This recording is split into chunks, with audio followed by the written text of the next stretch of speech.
What we have right here is an example of an expression. Now, an expression has a type and a value.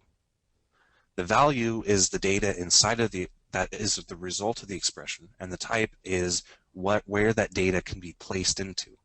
So this expression has the value of whatever my integer is, in this case 10, plus 10 minus 50 as the type of int. But what I'm doing with it is very interesting. I'm reassigning it to my integer. The order of operations in C# dictate that anything on the right-hand side is going to happen first. So what we get is this expression gets ran by the computer, and what was it? Negative 30, turned into negative 30, and then we basically have this code here where we say my integer now equals negative 30. The original value of 10 is lost forever.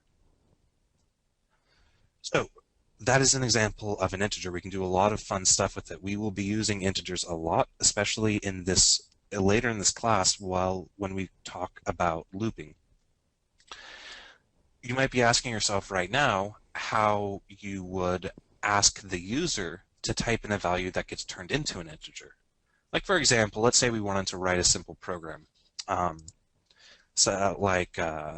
Int user's value, and then we could say console write enter value 1 about user's left value and user's right value. And then we can say enter value 1, user's left value equals console read line, console write enter value 2,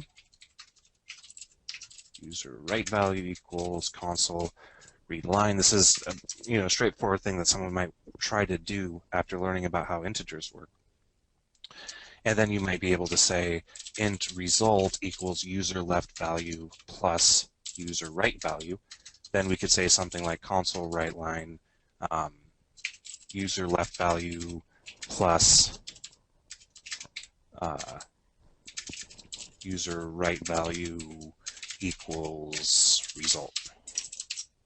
And you might try to run this program, but as we have already been made aware by our squigglies here, this is not acceptable.